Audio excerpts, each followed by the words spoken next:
All right. I think this is gonna be the last one for the day, at least for right now. But this one right here it doesn't. Nobody believes me on this shit. When I tell this shit, it's fucking so weird that I'm telling you, I can't make these shits up, man. I can't make these shits up.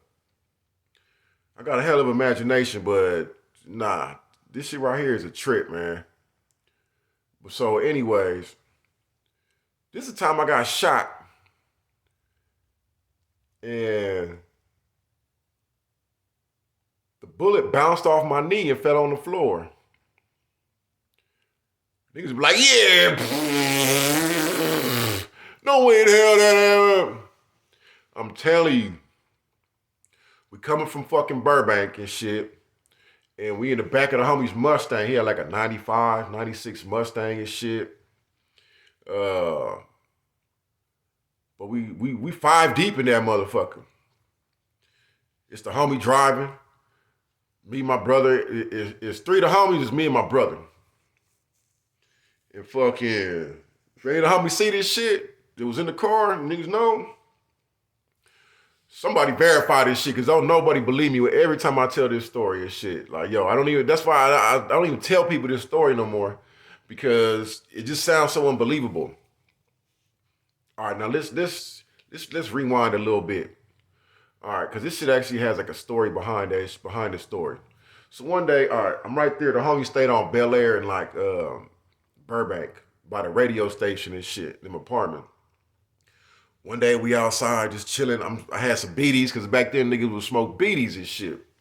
So I'm outside smoking beaties, but I would see this like gray fucking, it looked like a DeLorean, like a Back to the Future car, but it wasn't. It was like a hatchback Honda with a gray one or some shit like that.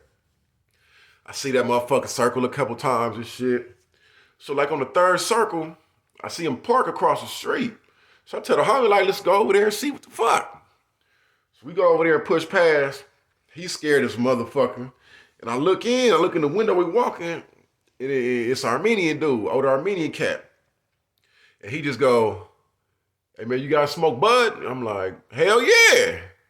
He said, get in. And mind you, this nigga gotta be like in his 20s or so. I had to be like 15 at the time. I'd be like 15, going on like 16 and shit. So he like, get in.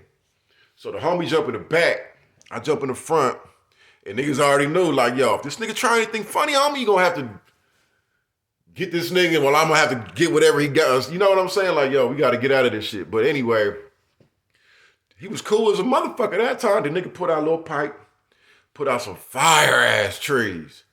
Like some fire trees, like he got from my old white boy hippie and shit. Like, you know them old hippies? They got the best fucking shit. The shit was glistening.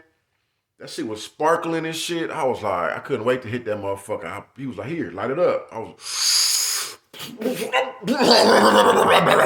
like, damn. Immediately, I'm like, that's a good ass fucking weed, homie. Like, that's a good ass weed, man.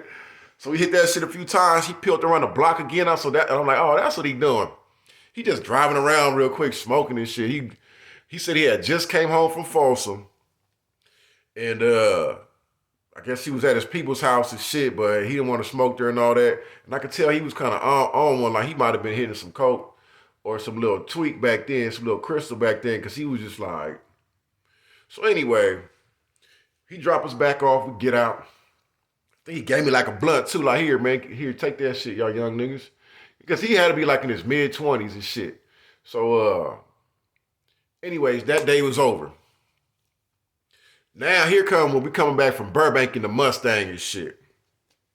We five deep in the Mustang and shit, right?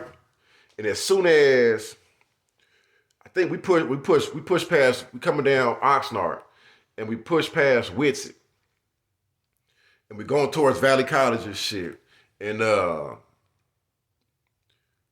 we passed Bel Air, and I'm on the left-hand side in the back seat. Now, when I look to my left, I'm like, I see a motherfucker in a gray hatchback just staring over here like this, right? With a little boy in the front passenger seat. So I ain't thinking nothing of it, but I'm like, after a while, I got out the window, I reached out the window from the back, and mind you, I'm in a Mustang, so I'm like trying to squeeze my head through. And I just told him straight up, I said, man, what the fuck are you looking at? And all he said, he driving, and now he looking and driving. And he goes, man, have some respect for my little brother. And I'm still hanging out the window. I said, man, fuck you and your little brother. I just seen that nigga go like this. He started reaching under the little brother's seat. As soon as I seen him reaching, I lean back in the car, jump back in the back, and I tell the homie, turn, nigga. He got the pistol, nigga. He getting ready to jump. And then as soon as I look, I see the nigga like this with a fat ass 4.5, nigga just go, boom. And right when he let off, the homie was turning, making a right on Coldwater. Nigga, and as soon as he bust, nigga, the glass shattered on my face, shattered on the homie face. He made that turn, and why it was the trippy shit was why he started making the turn. Nigga, the bullet had went, that shit, I gotta show motherfuckers, cause this shit, if this was the keyhole in the driver's side door, half of the bullet was in the door, like went through the door, and half of the bullet was through the keyhole. But it was like a perfect, if you can imagine some shit like that. So that shit went through, but as soon as I heard that shit, the glass shattered on my face, I felt like someone took a hammer and just took the hammer and was like, bam, right on the side of my knee. So in my head, I said, nigga, this nigga just blew your whole fucking leg off from the knee down. So the first thing I tell myself is, nigga, when you look down, don't go into shock, but your leg's gonna be blown off right now. Don't go into shock when you see all the blood and shit, nigga. You gotta stop the blood and you gotta get to the fucking hospital ASAP. So I'm thinking, in my head, I'm already done thinking about taking my belt off and making a tourniquet and all that shit, and it's like, but it's like, nah.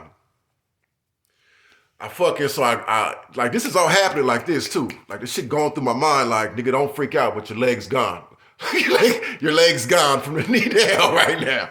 So fucking, yo, this shit was crazy as a motherfucker. Fucking everybody in the car just quiet. And the homie driving like 10 miles an hour and shit too. He don't even take off. He just like, we're all in shock. So when I looked down, my whole shit was intact still. And I had a little ass welt like this big, like right on my kneecap. On the side of my kneecap and shit, actually, on the side of my knee. There was like a fucking welt kind of just came up. It was like that, about that big. And I looked and I was like, what the fuck? I'm like, yo. And then later on when we all kind of, once that shit sunk in, the niggas like, you all right? I'm like, yeah, I just got a mark on my knee and shit. I'm telling them like, yeah, like I'm good. I ain't bleeding nothing. I just got a mark on my shit. And that's how I know it's a 4.5 too, because that nigga, we found the fucking slug in the fucking bottom of the seat in the back of the Mustang. And it was like, yo, that shit still to this day, man. When niggas talking about shit give them nightmares, let me know when the shit give you daymares. When fucking, you'll be sitting here like this, just thinking when you're up, and then all of a sudden that shit come in your head and you be like, oh, like, damn, I don't want to think about that shit. Let me know when shit getting that rough for your ass and shit. But that's one to give me daymares and shit. I don't even gotta be sleeping. That shit fucking fucks my head up. So anyway, that's the time. All right, again, this shit ain't over. That was the same fucking dude. That was the same dude who like a year earlier, about 2 years earlier. Because I just came home from my first program when this shit happened. But about 2 years, that was the same motherfucking Armenian cat. And I was like, y'all never forget this motherfucker face. Then, this is when this shit get really trippy. And this is where God come in at. This is where God comes in at. This is where God really comes in at. Fucking, I get cracked again on that other bullshit case when I was with the other two homies on the GTA case. So I go back to camp on my second term, my second program. When I do that, I call the homies and shit, Because once you get to camp, man, ain't no collect calls or none of that shit. You get a caseworker, they take you to the office or their little room. You jump on the phone and you got like, yo, depending on who your caseworker is, you can get on the phone for like an hour. Like, yo, this nigga just let me talk. So I called a homie and shit. And the homie tell me like, hey, we found out where the old boy live. I'm like, who? He like, man, the nigga who shot you. I said, word? I said, you know what, man? Let that nigga go. I said, he wasn't in the wrong. I was in the wrong on that one.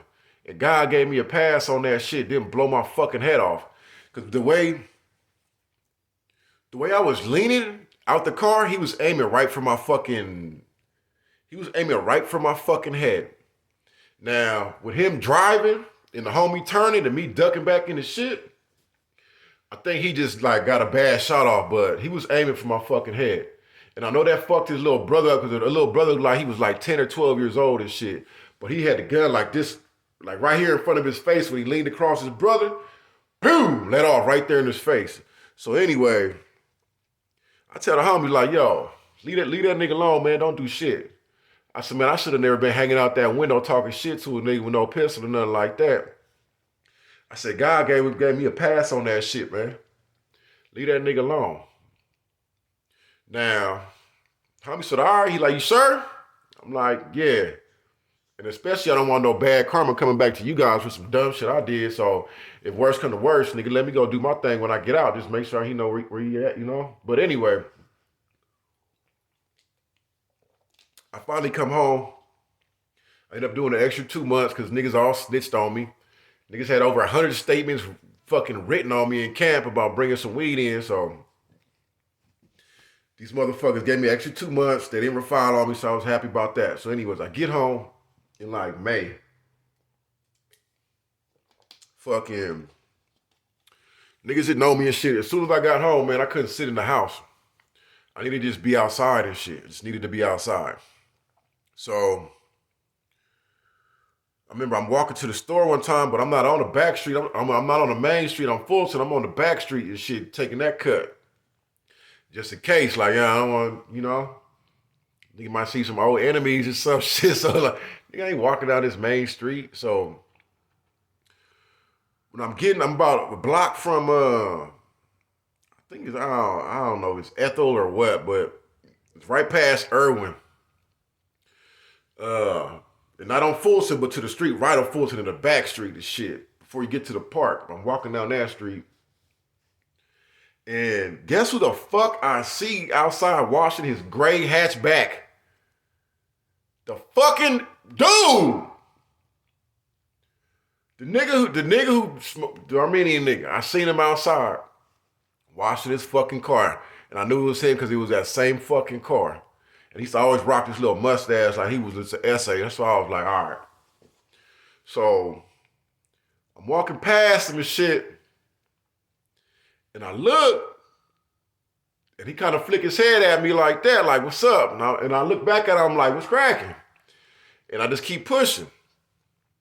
And in my head, I'm thinking, yo, he don't have a fucking clue on who I am right now. Like, I could literally just fucking circle back right now and it's on. Like, he don't have a fucking clue. But then someone's just telling me like, Matt, let that shit go. Let that shit go. So I just kept pushing, man. I ain't even double back or none of that shit. I ain't circling around or none of that shit. I just let that shit go. And I just took that shit as a fucking win because the nigga didn't blow my head off that day. And didn't blow my leg off and shit. So anyway, that was the time I got shot. But it was just trippy on how that shit happened. I ain't never seen his ass again after that either.